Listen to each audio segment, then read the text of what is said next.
자, 이제 투자의 회수 1호가 이제 나름 중요한 거야. 자, 여기 보세요. 자, 이 사례를 한번 보면 이 회사에 주주가 이제 돈을 넣었어. 액면 10,000원으로 하여 1,000주를 출자를 했어요. 그리고 1,000,000원 되겠네. 자본금. 현금 1,000,000원. 만원 단위로. 자본금 1,000,000원. 이렇게 있었던 거야. 근데 회사는 이제 돈을 좀 벌었어요. 그래서 어떻게 됐냐면 이 회사는 현금이 3,000,000원 된 거야. 돈 벌어서. 그리고 이제 출자금은 자본금 1,000,000원 그대로인데 이익잉여금, retained earnings, 이익잉여금이 2,000,000원 생긴 거야. 여기까지 이해하시겠죠? 저 빨리 나한테 들어왔으면 좋겠잖아. 물론 재투자의 기회가 있으면 재투자해도 좋겠지만 요거 돈을 가져오고 싶단 말이야. 벌었는데. 그러면 정상적인 방법은 뭐야? 배당 교류해서 돈 가져오면 되잖아. 이해하셨어요? 그래서 돈을 지금 얼마 가져오고 싶냐 한번 볼게. 얼마 가져오고 싶냐면 그 대가로 1,000,000원을 받았다고 돼 있지. 그럼 첫 번째 현금 배당 해보겠습니다. 현금 배당.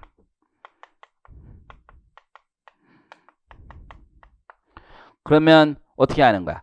나는 배당 1,000,000원이야 그냥. 근데 짱구를 한번 굴려보자. 주식 소각을 하자. 주식을 소각한다는 얘기는 주식을 없앤다는 얘기지. 그러면 이게 기가 막힌 게 되는 거야. 자, 대가를 받겠죠. 대가는 1,000,000원을 가져오는 거야. 그치? 근데 주식 절반을 소각하고 내가 가져오는 거야. 잘 봐요. 소각한다는 얘기는 자본금이 없어진다는 얘기지. 그러면 일반 배당은 받는 돈 전부 다 배당 소득이지만 주식을 소각하면 취득 원가를 까준단 말이야. 그래서 취득 원가가 빠진다고. 자, 1,000,000원에 투자했고 나는 얼마를 절반을 지금 소각하니까 취득 원가가 500만 원이잖아.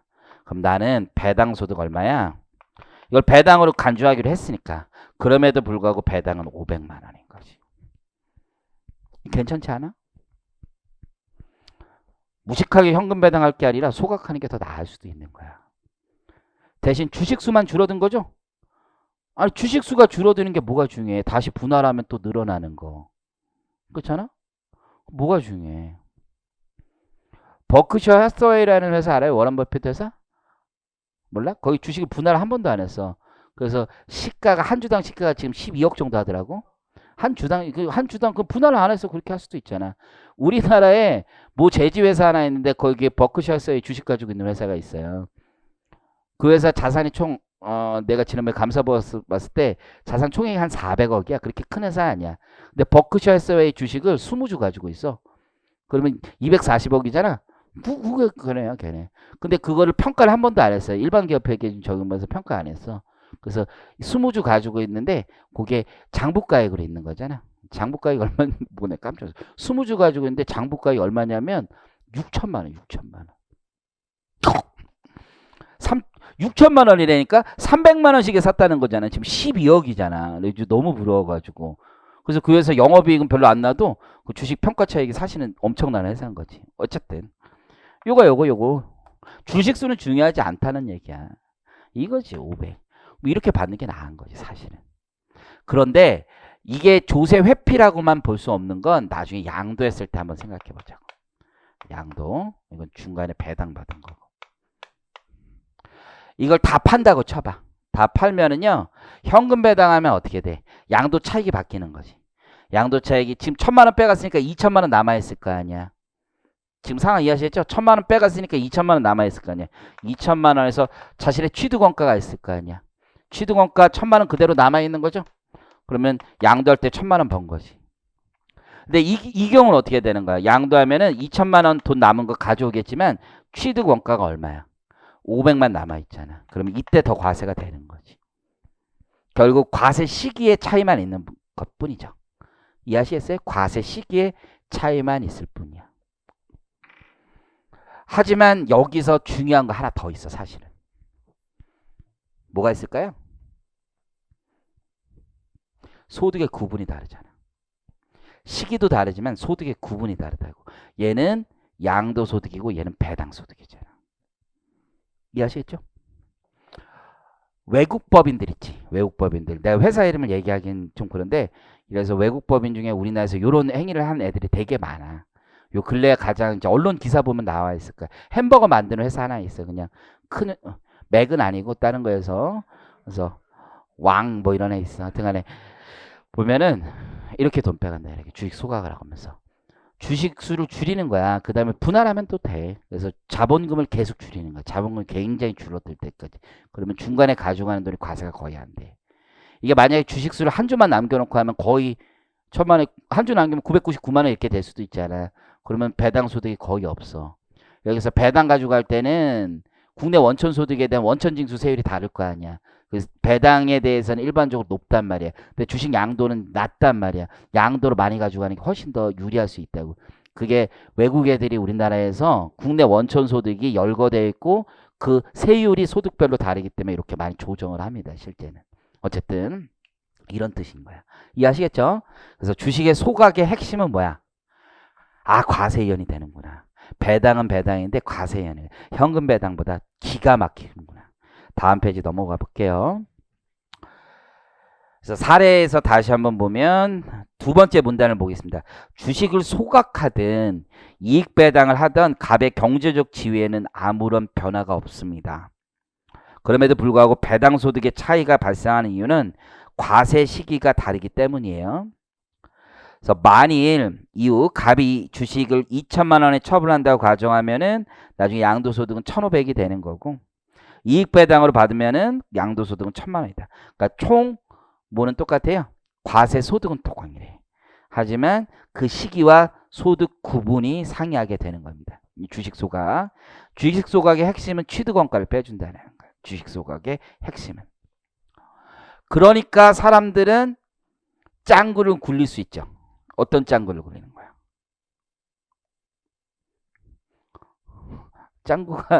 짱구를 굴리고 싶지 않아? 나만 굴리고 싶나? 자본금을 줄이는 건데 소각에서 돈을 빼가고 싶단 말이야. 그럼 어떤 짱구를 굴리면 되는 거야? 자본금을 올리면 된다는 생각이 들지 않아? 자본금만 올리면 괜찮잖아. 과세 이연 효과가 점점점 올라가는 거 아니야. 자본금을 올리게 되는데 세금을 보통 내지. 이익잉여금을 무상주를 자본 전입하면 세금을 낸단 말이야. 근데 자본잉여금이 있으면 땡큐지. 주발초 같은 거 있으면.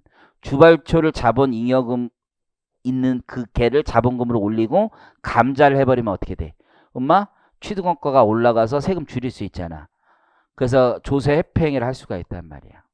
그래서 우리 법은 어떻게 할세? 소각일로 소급하여 2년 이내 과세되지 않은 무상주가 있으면 걔가 먼저 빠지는 거로 되어 있지. 그러면 취득원가가 없는 거잖아. 과세가 되는 거잖아.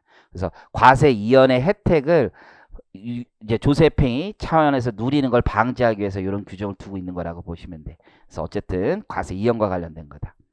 자, 판례는 여러분 단계에서 그렇게 중요한 판례는 아니고 이게 상법에 보면 이익소각이라는 규정이 있었어. 지금은 폐지가 됐어. 옛날 법에 있었어. 이익소각이 뭐냐면 주식수를 줄이긴 줄이는데 그 자본금을 줄이는 게 아니라 이익잉여금으로 줄이는 이익소각이 있었어. 그것도 여기에 적용되느냐라는 게 쟁점이 붙었는데 대법원은 조문에 따라서 해석했어. 앞에 봐봐. 앞에 46페이지에 주식의 소각이나 자본의 감소라고 표현되어 있잖아요. 그럼 소각이면 되는 거야. 꼭 자본금이 감소가 되는 게 아니라 주식의 소각이면 취득원가 무조건 빼주라고 한 거야. 그래서 조세 법률주의에 따라서 문헌 해석에 충실하여 물리 해석에 충실하여 그렇게 봤다라는 얘기입니다. 자, 이제 3번 가보겠습니다. 양도소득과 소득급은 별표. 이건 한 10개 쳐 10개. 여기 근래 안 나왔는데 이쪽에 많이 나오는 거야. 자, 한번 가보겠습니다. 자기주식 계약입니다. 자기주식. 자, 이 문제는 법인세에서도 나올 수 있는 거야. 소득세에서도 나올 수 있고. 소득세가 여러분 법인세보다 우리 수업을 더 많이 해. 왜 그러냐면 여러분은 잘 모르는데 소득세법 법전을 우리나라 먼저 만들고 그 다음에 법인세법 법전 만든 거야. 두 개가 다르다고 엄청 생각하잖아요. 여러분 소득세하고 법인세가 엄청 다른 거라고 생각하잖아요. 둘이 똑같은 거야. 똑같은 거. 사업소득이 법인세로 온 것뿐이야. 거의 똑같아 거의.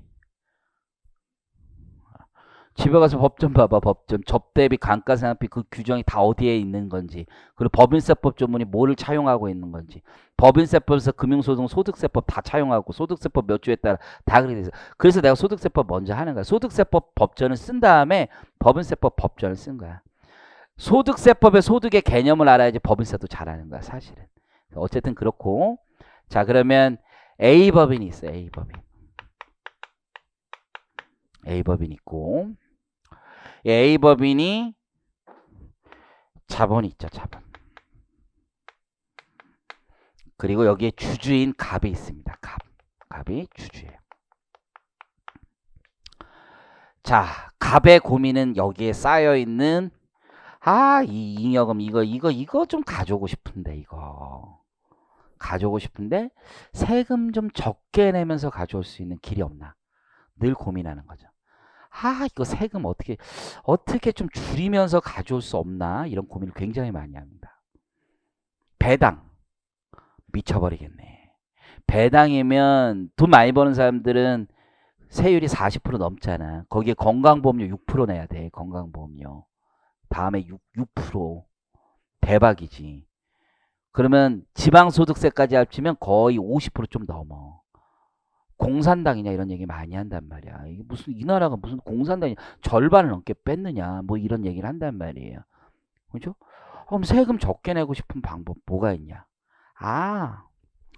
내가 가진 주식, 난 주식 많아 여기. 어차피 그리고 지배주주야. 100% 가지고 있으면 더더욱 문제가 없지. 내가 여기다 팔게. 주식을. 그러면 얘는 무슨 주장을 하는가? 양도소득세 내겠다는 거지. 주식을 갑이 제3자에게 파는 게 아니라 해당 법인에게 팔게. A법인에게. 그러면 갑은 양도세 내겠다라고 주장을 하는 거야. 양도소득세 아름답죠. 왜? 주식의 세율이 지금은 좀 많이 올라갔지. 그래봐야 27.5%지. 건강보험료도 안 나와. 땡큐지 땡큐. 이 정도는 내가 한다. 그리고 양도소득으로 하면 나의 과거 취득원가도 빼주잖아. 그쵸? 요거 땡큐네. 이해하셨죠? 근데 돈 가져오는 건 똑같은 거잖아. 이게 현금 배당 받아도, 잘 봐. 얘가 전에 만주가 있었어.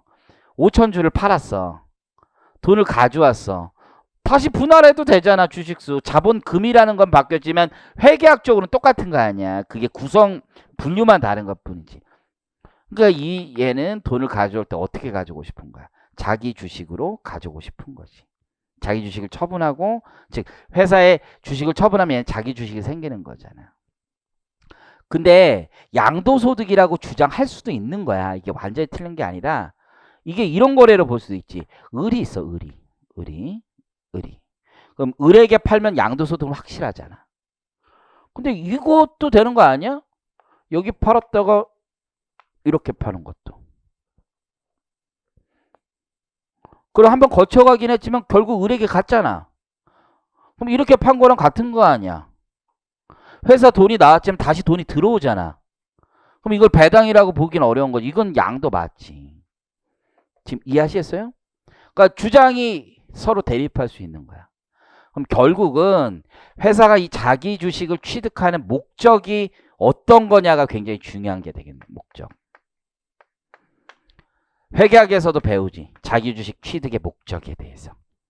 둘 중 하나잖아. 하나는 재처분할 목적으로, 하나는 소각할 목적으로. 그래서 처분 목적이 있을 수도 있고 소각 목적이 있을 수도 있는 거지. 자, 그러면 각각의 케이스별로 볼게. 자, 목적이 처분 목적이다. 이 목적은 구체적으로 취득 목적인 거죠. 회사가 그 주식을 취득하는 목적입니다. 처분 목적이 있을 수 있고 소각 목적이 있을 수도 있지. 자, 그럼 법인세법을 한번 보죠. 법인세법. 즉 여기 A법인 입장인 거지. 그럼 법인세법에선 취득할 때는 어차피 그냥 대변에 현금 차변에 자기 주식이잖아. 근데 이게 처분하면 나중에 뭐가 과세되는 거야? 법인세가 과세되는 거지. 처분 시 법인세 과세됩니다. 근데 소각하면 어떻게 되는 거야? 소각하면 이건 자본거래죠. 주주와의 자본거래잖아. 이건 손비로 인정하지 않는단 말이에요. 그죠? 소각하면 법인세 과세하지 않아요. 그래서 자기 주식 처분 이익은 과세하되 자기 주식 소각 이익은 과세하지 않았었잖아. 그 이유는 단순한 거예요. 주주와의 자본거래예요. 주주와의 자본거래. 이거 조금만 더 설명드리면 주주와의 자본거래가 무슨 뜻이냐면 법인은 어차피 껍데기라는 생각에서 출발하는 거야. 기존 주주들이 있을 거 아니야. 주주들의 부가 변동되지 않으면은 회사는 법인세 낼 필요가 없다는 거야. 주주들의 부가 증가하는 것만 법인세를 내는 거야. 근데 처분은 이런 생각을 가지고 있는 거지. 새로운 주주를 받아서 기존 주주한테 10,000원에 사서 새로운 주주한테 20,000원에 팔면 남은 기존 주주들이 10,000원 먹은 거잖아. 그러니까 법인세를 내도 되는 거야. 근데 소각은 기존 주주가 나가고 끝난 거 아니야. 그러니까 나머지 주주들은 똑같은 거 아니야. 시가대로 샀다라고 하면. 이해하시겠죠? 어쨌든. 법인세법은 이렇게 되는 거야. 소득세법은 어떻게 할 거냐 이거지. 소득세법. 갑이죠, 갑.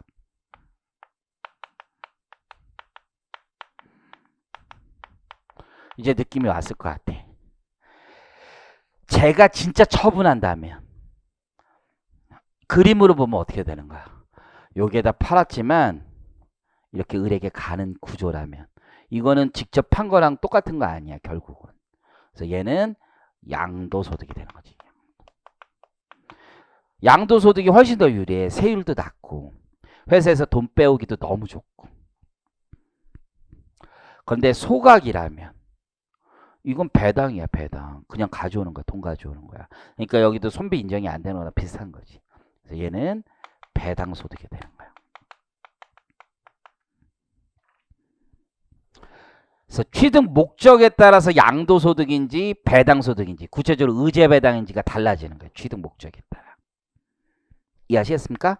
일단 구조는 이래. 그러면 이제 물어봤어. 우리 클라이언트가 물어보는 거야.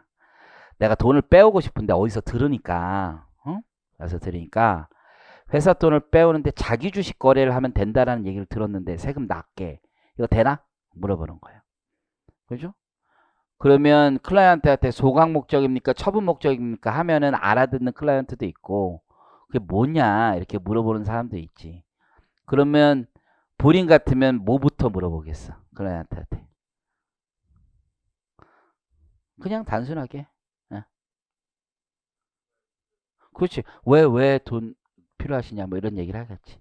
왜 주식을 회사에 팔라고 하시냐 물어보겠죠. 그랬더니 얘기해. 그게 세금이 싸대. 그럼 그 주식 회사가 사서 어떻게 하실 건데? 그건 모르겠는데? 모르겠다고요? 이거지 모르겠다고요. 다시 제3자 투자 받을 수 있어요? 누구한테 팔 수 있어요? 그거? 그게 되나? 우리 회사를 누가 사? 이런 얘기를 하는 거죠. 소각 이외엔 다른 목적이 없어 보여. 아, 리스크가 굉장히 큽니다. 이게 배당입니다. 배당. 그렇죠? 물어봐. 왜? 그랬더니 이런 경우가 사실은 되게 많아. 내가 이게 동업을 했어. 저놈 새끼하고 법인을 만들어서 둘이 5대5 했는데 나 이제 쟤랑은 못 살겠어. 쟤랑은. 이런 경우가 제일 많아 현실에서. 쟤랑은 못 살겠어.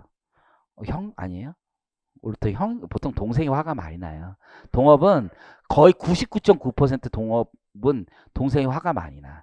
근데 잘못은 대부분 동생이 했어. 대부분 보면 그렇게 했. 내가 본 동업은 대부분 그렇더라고. 어쨌든 이게 되게 견디기 힘든 거야. 어쨌든 서로 간에 막 형도 잔소리하고 막 이러니까 좀 피곤한 거야. 그래서 나는 나가고 싶어요.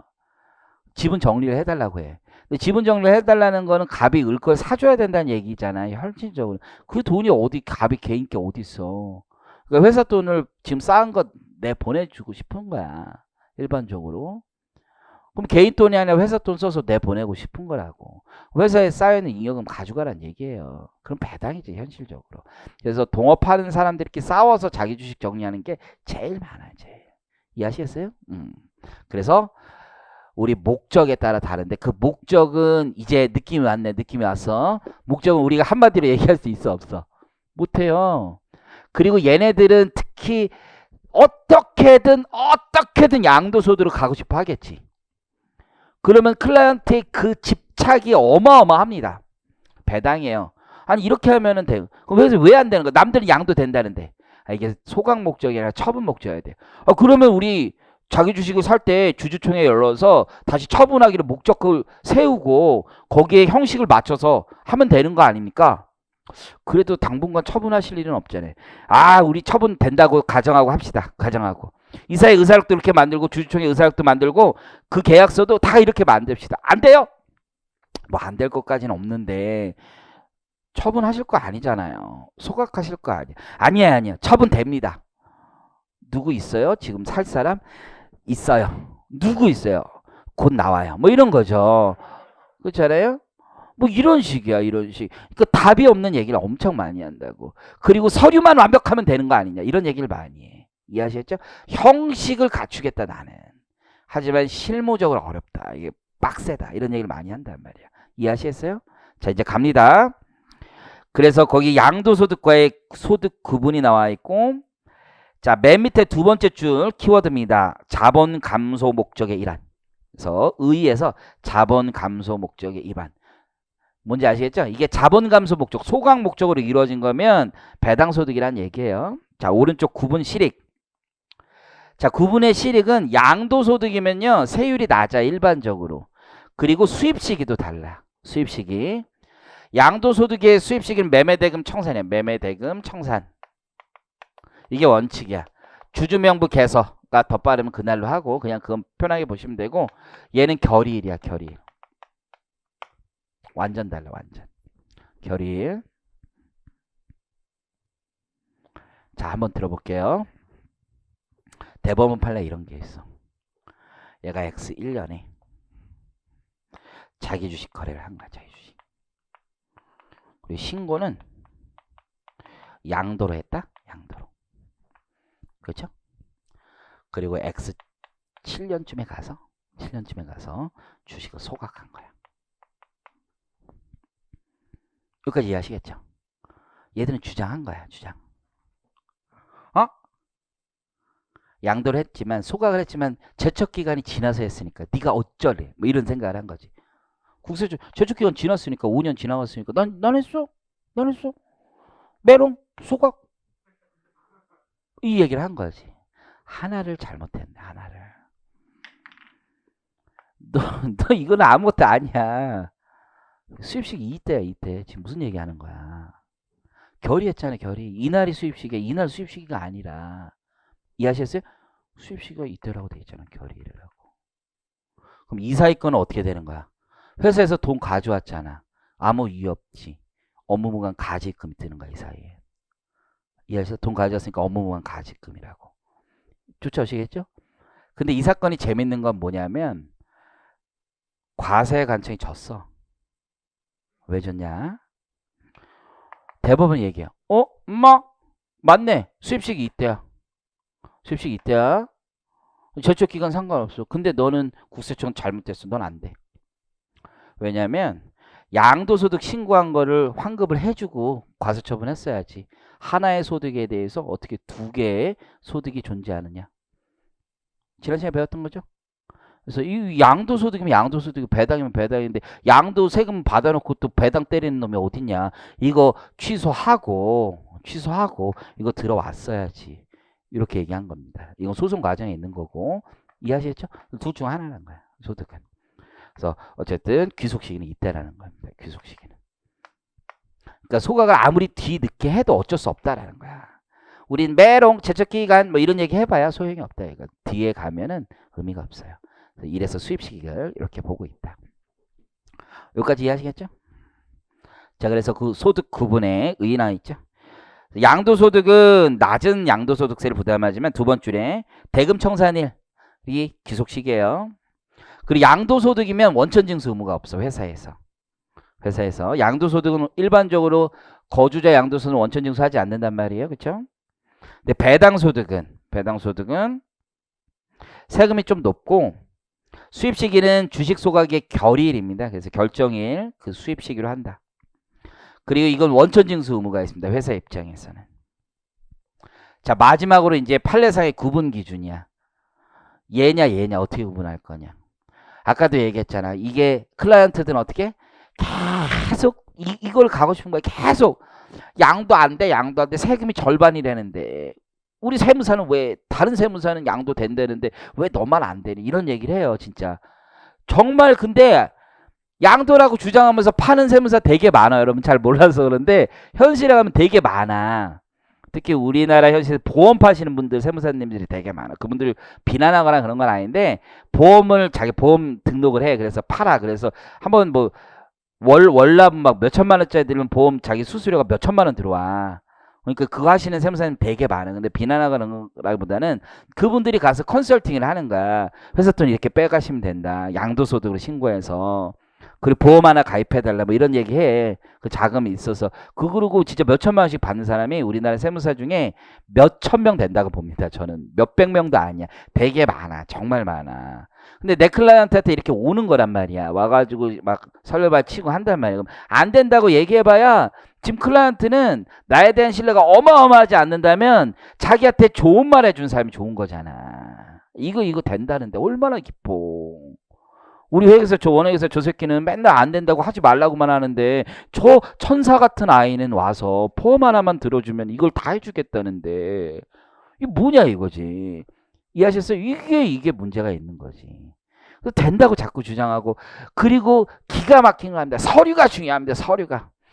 풀세트 가져서 이렇게 하시면 다 됩니다. 이런 얘기를 한단 말이야. 이해하시겠어요? 이게 약간 문제가 있다 이거지. 어쨌든 그래서 법원 가면은 납세자가 거의 99% 깨집니다. 거의 99%. 그럼 그 보험판 세무사님은 나중에 어떻게 되냐? 그때는 연락이 안 되는 거지. 현실이 그런데 현실이. 이해하셨어요? 그렇게 하시는 분들 많아. 뭐 인생은 뭐 자기 사는 방식이 있는 거니까. 어쨌든 판례상 구분 기준 가보겠습니다. 그럼 이제 첫 번째, 두 번째 줄에 판례는 그 해석을 어디서 찾는 거야? 실질과세 원칙에서 찾겠다는 거지. 진짜가 뭐냐 이거 진짜가. 근데 실질과세 원칙이라는 건 전문가 입장에서 되게 안 좋은 거지. 법적 안정성이나 예측 가능성이 굉장히 떨어지는 거니까. 자, 파란색 주식의 매도가 자산 거래인 주식의 양도에 해당하는가? 자본 거래인 주식의 소각 내지 자본의 환급에 해당하는가는 자, 그 밑줄 그어볼게요. 법률 행위 해석의 문제야 결국. 이거 법률 행위를 어떻게 해석할 거냐? 소각 목적이냐? 자본 감소 목적이 이게 세법에 있는 건 아니잖아. 상법에 있는 거잖아. 그 법률 행위를 어떻게 해석할 것이냐의 문제이죠. 그래서 여기 파란색 법률 행위 해석 문제까지 일단 기억하시고. 결국 실질과세 원칙인데 요 거래 특성을 아시면 조금 이해하기 쉬워. 그 밑에 가보시면 그 거래의 내용과 당사자의 의사를 기초로 하여 판단해야 할 것이지만 실질과세 원칙상 단순히 당해 계약서의 내용이나 형식에만 의존할 것이 아니라 그 밑줄 그어볼게요. 단순히 당해 계약서의 내용이나 형식에만 의존할 것이 아니라 당사자의 의사 다 쓸 수 없어요. 이제 느낌이 계약 체결 왜 했는지, 대금의 결제 방법이 어떤지, 기간의 경과가 어떤지 있죠. 이게 동업하다 깨지면 그 동업 자금을 다 줄 수가 없어. 그래서 할부로 주는 경우도 많아. 그래서 이런 경우들도 있고, 그래서 거래 전체 과정을 실질적으로 파악하여 판단한다. 왜 이런 문구를 대법원에서 쓰는지 이해하시겠죠? 이럴 수밖에 없는 거야.